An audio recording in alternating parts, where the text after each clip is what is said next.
The Nameless City by H.P. Lovecraft. Read by Mark Nelson. When I drew nigh the Nameless City, I knew it was accursed. I was traveling in a parched and terrible valley under the moon, and afar I saw it protruding uncannily above the sands, as parts of a corpse may protrude from an ill-made grave. Fear spoke from the age-worn stones of this hoary survivor of the deluge, this great-grandfather of the eldest pyramid. And a viewless aura repelled me and bade me retreat from antique and sinister secrets that no man should see and no man else had dared to see.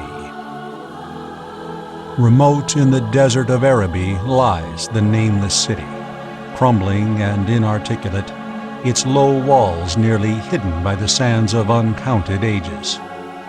It must have been thus before the first stones of Memphis were laid, and while the bricks of Babylon were yet unbaked.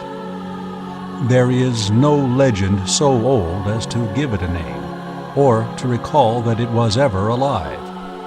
But it is told of in whispers around campfires, and muttered about by grandams in the tents of sheiks, so that all the tribes shun it without wholly knowing why. It was of this place that Abdul al-Hazred, the mad poet, dreamed of the night before he sang his unexplained couplet, "That is not dead which can eternal lie, and with strange eons death may die." I should have known that the Arabs had good reason for shunning the Nameless City, the city told of in strange tales, but seen by no living man. Yet I defied them, and went into the untrodden waste with my camel. I alone have seen it, and that is why no other face bears such hideous lines of fear as mine, why no other man shivers so horribly when the night wind rattles the windows. When I came upon it in the ghastly stillness of unending sleep, it looked at me, chilly from the rays of a cold moon amidst the desert's heat. And as I returned its look, I forgot my triumph at finding it, and stopped still with my camel to wait for the dawn. For hours I waited, till the east grew gray and the stars faded, and the gray turned to roseate light edged with gold. I heard a moaning, and saw a storm of sand stirring among the antique stones, though the sky was clear, and the vast reaches of desert still. Then suddenly, above the desert's far rim, came the blazing edge of the sun, seen through the tiny sandstorm which was passing away, and in my fevered state I fancied that from some remote depth there came a crash of musical metal to hail the fiery disk, as Memnon hails it from the banks of the Nile. My ears rang, and my imagination seethed as I led my camel slowly across the sand to that unvocal place, that place which I alone of living men had seen.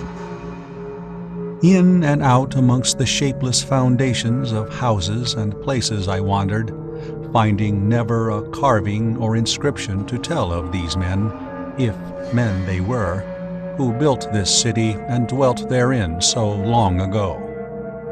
The antiquity of the spot was unwholesome, and I longed to encounter some sign or device to prove that the city was indeed fashioned by mankind. There were certain proportions and dimensions in the ruins which I did not like. I had with me many tools, and dug much within the walls of the obliterated edifices. But progress was slow, and nothing significant was revealed. When night and the moon returned, I felt a chill wind which brought new fear, so that I did not dare to remain in the city. And as I went outside the antique walls to sleep, a small sighing sandstorm gathered behind me, blowing over the gray stones, though the moon was bright and most of the desert still. I awakened just at dawn from a pageant of horrible dreams, my ears ringing as from some metallic peal. I saw the sun peering redly through the last gusts of a little sandstorm that hovered over the Nameless City and marked the quietness of the rest of the landscape. Once more I ventured within those brooding ruins that swelled beneath the sand like an ogre under a coverlet, and again dug vainly for relics of the forgotten race. At noon I rested, and in the afternoon I spent much time tracing the walls and bygone streets, and the outlines of the nearly vanished buildings. I saw that the city had been mighty indeed, and wondered at the sources of its greatness. To myself, I pictured all the splendors of an age so distant that Chaldea could not recall it, and thought of Sarnath the Doomed, that stood in the land of Manar when mankind was young, and of Ib, that was carven of grey stone before mankind existed. All at once I came upon a place where the bedrock rose stark through the sand and formed a low cliff, and here I saw with joy what seemed to promise further traces of the antediluvian people. Hewn rudely on the face of the cliff were the unmistakable facades of several small, squat rock houses or temples, whose interiors might preserve many secrets of ages too remote for calculation, though sandstorms had long effaced any carvings which may have been outside.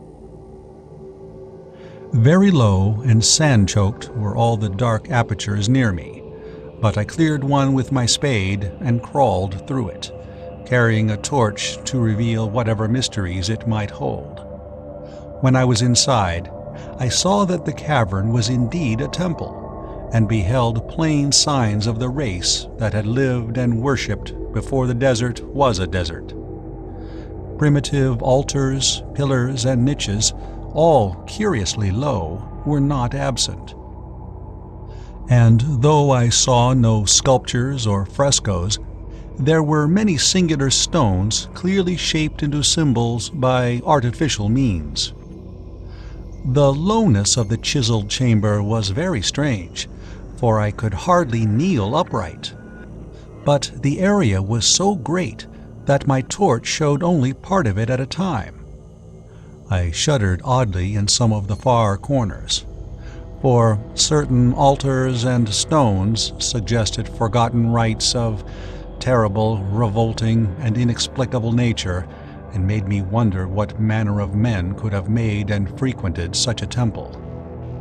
When I had seen all that the place contained, I crawled out again, avid to find what the temples might yield. Night had now approached, yet the tangible things I had seen made curiosity stronger than fear, so that I did not flee from the long moon-cast shadows that had daunted me when first I saw the Nameless City. In the twilight, I cleared another aperture and with a new torch crawled into it, finding more vague stones and symbols, though nothing more definite than the other temple had contained. The room was just as low, but much less broad, ending in a very narrow passage crowded with obscure and cryptical shrines. About these shrines I was prying when the noise of a wind and my camel outside broke through the stillness and drew me forth to see what could have frightened the beast. The moon was gleaming vividly over the primitive ruins, lighting a dense cloud of sand that seemed blown by a strong but decreasing wind from some point along the cliff ahead of me. I knew it was this chilly, sandy wind which had disturbed the camel, and was about to lead him to a place of better shelter, when I chanced to glance up and saw that there was no wind atop the cliff. This astonished me and made me fearful again, but I immediately recalled the sudden local winds that I had seen and heard before at sunrise and sunset, and judged it was a normal thing. I decided it came from some rock fissure leading to a cave, and watched the troubled sand to trace it to its source, soon perceiving that it came from the black orifice of a temple a long distance south of me, almost out of sight. Against the choking sand cloud I plodded toward this temple, which, as I neared it, loomed larger than the rest, and showed a doorway far less clogged with caked sand. I would have entered had not the terrific force of the icy wind almost quenched my torch. It poured madly out of the dark door, sighing uncannily as it ruffled the sand and spread among the weird ruins. Soon it grew fainter, and the sand grew more and more still, till finally all was at rest again. But a presence seemed stalking among the spectral stones of the city, and when I glanced at the moon, it seemed to quiver, as though mirrored in unquiet waters. I was more afraid than I could explain, but not enough to dull my thirst for wonder. So as soon as the wind was quite gone, I crossed into the dark chamber from which it had come. This temple, as I had fancied from the outside, was larger than either of those I had visited before, and was presumably a natural cavern, since it bore winds from some region beyond. Here I could stand quite upright, but saw that the stones and altars were as low as those in the other temples. On the walls and roof I beheld for the first time some traces of the pictorial art of the ancient race, curious curling streaks of paint that had almost faded or crumbled away. And on two of the altars I saw with rising excitement a maze of well-fashioned curvilinear carvings. As I held my torch aloft, it seemed to me that the shape of the roof was too regular to be natural, and I wondered what the prehistoric cutters of stone had first worked upon. Their engineering skill must have been vast. Then a brighter flare of the fantastic flame showed that form which I had been seeking, the opening to those remoter abysses whence the sudden wind had blown. And I grew faint when I saw that it was a small and plainly artificial door chiseled in the solid rock. I thrust my torch within, beholding a black tunnel with the roof arching low over a rough flight of very small, numerous, and steeply descending steps. I shall always see those steps in my dreams, for I came to learn what they meant. At the time, I hardly knew whether to call them steps or mere footholds in a precipitous descent. My mind was whirling with mad thoughts, and the words and warning of Arab prophets seemed to float across the desert from the land that men know to the nameless city that men dare not know. Yet I hesitated only for a moment before advancing through the portal and commencing to climb cautiously down the steep passage, feet first, as though on a ladder. It is only in the terrible phantasms of drugs or delirium that any other man can have such a descent as mine. The narrow passage led infinitely down like some hideous haunted well, and the torch I held above my head could not light the unknown depths towards which I was crawling. I lost track of the hours and forgot to consult my watch, though I was frightened when I thought of the distance I must be traversing.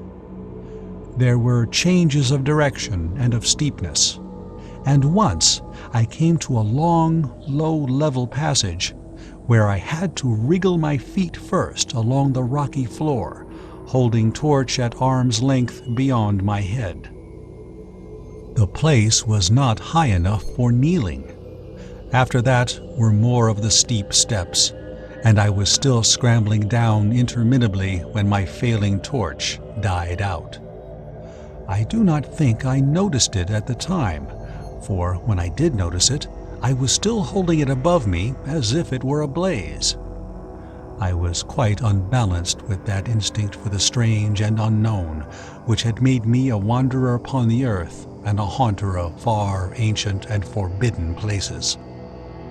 In the darkness, there flashed before my mind fragments of my cherished treasury of demonic lore, sentences from Al-Hazred, the Mad Arab, paragraphs from the apocryphal Nightmares of Damascus, and infamous lines from the delirious Images du Monde of Gautier de Metz. I repeated queer extracts and muttered of Afrasiab and the demons that floated with him down the Oxus. Later, chanting over and over again a phrase from one of Lord Dunsany's tales, the unreverberate blackness of the abyss.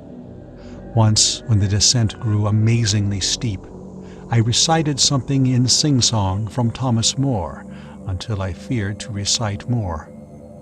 A reservoir of darkness black, as witches' cauldrons are when filled, with moon-drugs in the clips distilled, leaning to look if foot might pass.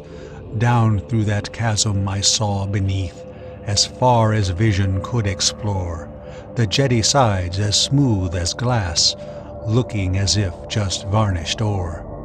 With that dark pitch the seat of death throws out upon its slimy shore. Time had quite ceased to exist when my feet again felt a level floor, and I found myself in a place slightly higher than the rooms in the two smaller temples, now so incalculably far above my head. I could not quite stand, but could kneel upright, and in the dark I shuffled and crept hither and thither at random. I soon knew that I was in a narrow passage, whose walls were lined with cases of wood having glass fronts. As in that Paleozoic and abysmal place I felt of such things as polished wood and glass, I shuddered at the possible implications. The cases were apparently ranged along each side of the passage at regular intervals, and were oblong and horizontal, hideously like coffins in shape and size. When I tried to move 2 or 3 for further examination, I found that they were firmly fastened. I saw that the passage was a long one, so floundered ahead rapidly in a creeping run that would have seemed horrible had any eye watched me in the blackness, crossing from side to side occasionally to feel of my surroundings and be sure the walls and rows of cases still stretched on. Man is so used to thinking visually that I almost forgot the darkness and pictured the endless corridor of wood and glass in its low-studded monotony as though I saw it.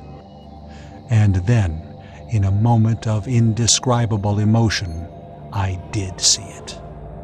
Just when my fancy merged into real sight, I cannot tell. But there came a gradual glow ahead, and all at once I knew that I saw the dim outlines of a corridor and the cases, revealed by some unknown subterranean phosphorescence. For a little while, all was exactly as I had imagined it, since the glow was very faint. But as I mechanically kept stumbling ahead into the stronger light, I realized that my fancy had been but feeble. This hall was no relic of crudity like the temples in the city above, but a monument of the most magnificent and exotic art. Rich, vivid, and daringly fantastic designs and pictures formed a continuous scheme of mural paintings whose lines and colors were beyond description. The cases were of a strange golden wood, with fronts of exquisite glass, and containing the mummified forms of creatures outreaching in grotesqueness the most chaotic dreams of man. To convey any idea of these monstrosities is impossible. They were of the reptile kind, with body lines suggesting sometimes the crocodile, sometimes the seal, and more often nothing of which either the naturalist or the paleontologist ever heard. In size they approximated a small man, and their forelegs bore delicate and evident feet curiously like human hands and fingers. But strangest of all were their heads, which presented a contour violating all known biological principles. To nothing can such things be well compared. In one flash, I thought of comparisons as varied as the cat, the bullfrog, the mythic satyr, and the human being. Not Jove himself had had so colossal and protuberant a forehead. Yet the horns and the noselessness and the alligator-like jaw placed things outside all established categories. I debated for a time on the reality of the mummies, half suspecting they were artificial idols, but soon decided they were indeed some Paleogean species which had lived when the Nameless City was alive. To crown their grotesqueness, most of them were gorgeously enrobed in the costliest of fabrics and lavishly laden with ornaments of gold, jewels, and unknown shining metals. The importance of these crawling creatures must have been vast, for they held first place among the wild designs on the frescoed walls and ceiling. With matchless skill had the artist drawn them in a world of their own, wherein they had cities and gardens fashioned to suit their dimensions. And I could not help but think that their pictured history was allegorical, perhaps showing the progress of the race that worshipped them. These creatures, I said to myself, were to men of the Nameless City what the she-wolf was to Rome, or some totem beast is to a tribe of Indians. Holding this view, I could trace roughly a wonderful epic of the Nameless City, the tale of a mighty seacoast metropolis that ruled the world before Africa rose out of the waves, and of its struggles as the sea shrank away and the desert crept into the fertile valley that held it. I saw its wars and triumphs, its troubles and defeats, and afterwards its terrible fight against the desert when thousands of its people, here represented in allegory by the grotesque reptiles, were driven to chisel their way down through the rocks in some marvelous manner to another world whereof their prophets had told them. It was all vividly weird and realistic, and its connection with the awesome descent I had made was unmistakable. I even recognized the passages. As I crept along the corridor toward the brighter light, I saw later stages of the painted epic, the leave-taking of the race that had dwelt in the Nameless City and the valley around for 10 million years. The race whose souls shrank from quitting scenes their bodies had known so long, where they had settled as nomads in the earth's youth, hewing in the virgin rock those primal shrines at which they had never ceased to worship. Now that the light was better, I studied the pictures more closely, and remembering that the strange reptiles must represent the unknown men, pondered upon the customs of the Nameless City. Many things were peculiar and inexplicable. The civilization, which included a written alphabet, had seemingly risen to a higher order than those immeasurably later civilizations of Egypt and Chaldea, yet there were curious omissions. I could, for example, find no pictures to represent deaths or funeral customs, save such as were related to wars, violence, and plagues. And I wondered at the reticence shown concerning natural death. It was as though an ideal of immortality had been fostered as a cheering illusion.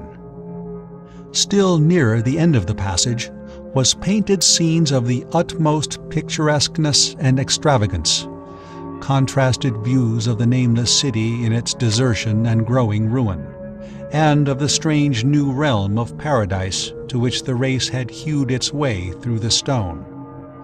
In these views, the city and the desert valley were shown always by moonlight, golden nimbus hovering over the fallen walls, and half revealing the splendid perfection of former times, shown spectrally and elusively by the artist. The paradisal scenes were almost too extravagant to be believed, portraying a hidden world of eternal day, filled with glorious cities and ethereal hills and valleys. At the very last, I thought I saw signs of an artistic anticlimax. The paintings were less skillful, and much more bizarre than even the wildest of the earlier scenes. They seem to record a slow decadence of the ancient stock, coupled with a growing ferocity toward the outside world from which it was driven by the desert. The forms of the people, always represented by the sacred reptiles, appeared to be gradually wasting away, though their spirit, as shown hovering above the ruins by moonlight, gained in proportion. Emaciated priests, displayed as reptiles in ornate robes, cursed the upper air and all who breathed it. And one terrible final scene showed a primitive-looking man, perhaps a pioneer of ancient Iram, the city of pillars, torn to pieces by members of the elder race. I remembered how the Arabs feared the Nameless City, and was glad that beyond this place the gray walls and ceiling were bare. As I viewed the pageant of mural history, I had approached very closely to the end of the low-ceiled hall, and was aware of a gate through which came all of the illuminating phosphorescence. Creeping up to it, I cried aloud in transcendent amazement at what lay beyond. For instead of other and brighter chambers, there was only an illimitable void of uniform radiance, such one might fancy when gazing down from the peak of Mount Everest upon a sea of sunlit mist. Behind me was a passage so cramped that I could not stand upright in it. Before me was an infinity of subterranean effulgence.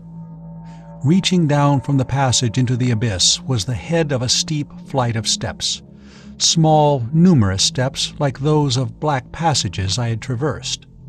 But after a few feet, the glowing vapors concealed everything. Swung back open against the left-hand wall of the passage was a massive door of brass, incredibly thick and decorated with fantastic bas-reliefs, which could, if closed, shut the whole inner world of light away from the vaults and passages of rock. I looked at the steps, and for the nonce dared not try them. I touched the open brass door and could not move it. Then I sank prone to the stone floor, my mind aflame with prodigious reflections which not even a death-like exhaustion could banish.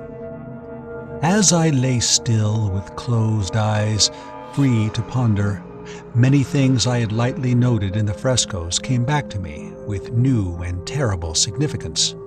Scenes representing the Nameless City in its heyday, the vegetations of the valley around it, and the distant lands with which its merchants traded. The allegory of the crawling creatures puzzled me by its universal prominence, and I wondered that it would be so closely followed in a pictured history of such importance. In the frescoes, the Nameless City had been shown in proportions fitted to the reptiles. I wondered what its real proportions and magnificence had been, and reflected a moment on certain oddities I had noticed in the ruins. I thought curiously of the lowness of the primal temples and of the underground corridor, which were doubtless hewn thus out of deference to the reptile deities there honored, though it perforce reduced the worshippers to crawling. Perhaps the very rites here involved crawling, in imitation of the creatures. No religious theory, however, could easily explain why the level passages in that awesome descent should be as low as the temples, or lower, since one could not even kneel in it. And as I thought of the crawling creatures, whose hideous, mummified forms were so close to me, I felt a new throb of fear.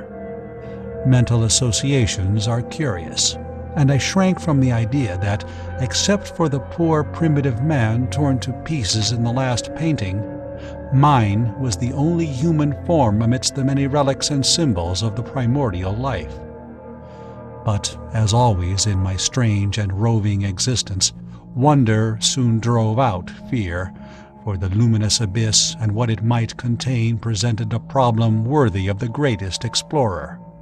That a weird world of mystery lay far down that flight of peculiarly small steps I could not doubt, and I hoped to find there those human memorials which the painted corridor had failed to give. The frescoes had pictured unbelievable cities and valleys in this lower realm, and my fancy dwelt on the rich and colossal ruins that awaited me. My fears indeed concerned the past rather than the future. Not even the physical horror of my position in that cramped corridor of dead reptiles and antediluvian frescoes, miles below the world I knew, and faced by another world of eerie light and mist, could match the lethal dread I felt at the abysmal antiquity of the scene and its soul.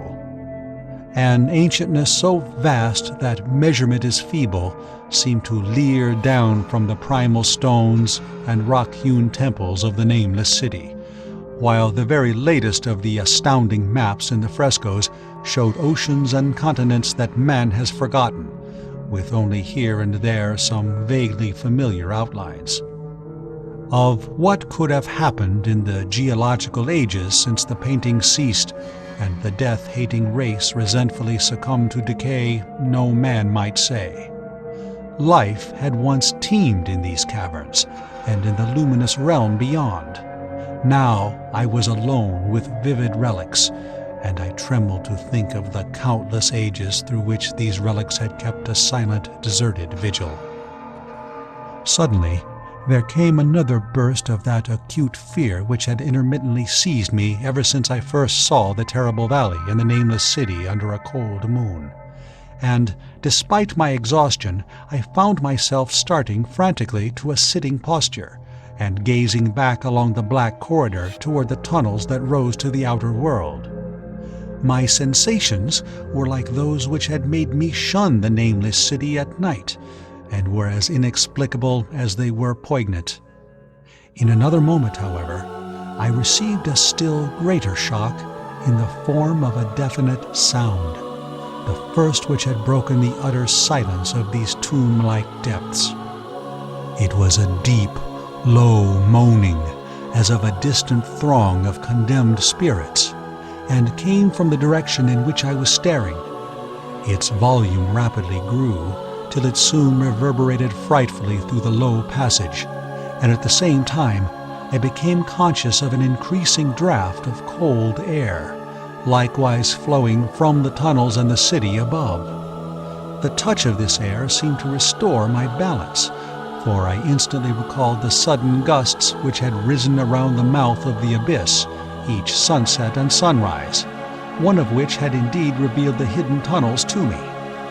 I looked at my watch and saw that sunrise was near, so braced myself to resist the gale that was sweeping down to its cavern home as it had swept forth that evening. My fear again waned low, since a natural phenomenon tends to dispel broodings over the unknown. More and more madly poured the shrieking, moaning night wind into the gulf of the inner earth.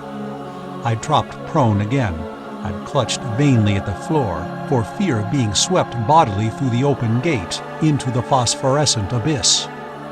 Such fury I had not expected, and as I grew aware of an actual slipping of my form toward the abyss, I was beset by 1,000 new terrors of apprehension and imagination.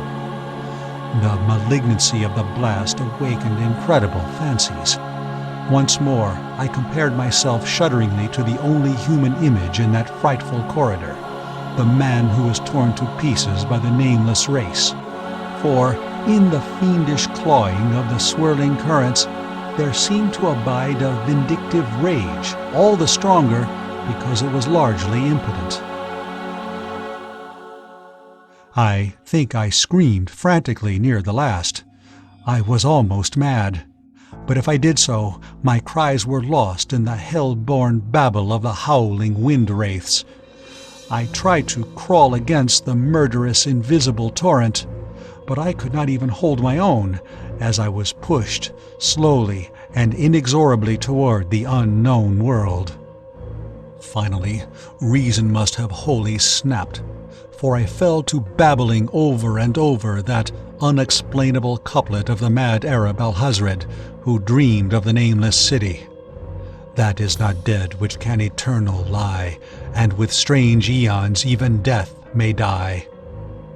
Only the grim, brooding desert gods know what really took place, what indescribable struggles and scrambles in the dark I endured, or what Abaddon guided me back to life, where I must always remember and shiver in the night wind till oblivion, or worse, claims me. Monstrous, unnatural, colossal was the thing, too far beyond all the ideas of man to be believed, except in the silent, damnable small hours of the morning when one cannot sleep. I have said that the fury of the rushing blast was infernal, cacodemoniacal, that its voices were hideous with the pent-up viciousness of desolate eternities. Presently these voices, while still chaotic before me, seemed to my beating brain to take articulate form behind me, and down there in the grave of unnumbered eon-dead antiquities, leagues below the dawn-lit world of men, I heard the ghastly cursing and snarling of strange-tongued fiends. Turning, I saw, outlined against the luminous ether of the abyss, what could not be seen against the dusk of the corridor. A nightmare horde of rushing devils, hate-distorted, grotesquely panoplied, half-transparent devils of a race no man might mistake. The crawling reptiles of the Nameless City. And as the wind died away, I was plunged into the ghoul-pooled darkness of Earth's bowels. For behind the last of the creatures, the great brazen door clanged shut with a deafening peal of metallic music, whose reverberation swelled out to the distant world to hail the rising sun as Memnon hails it from the banks of the Nile.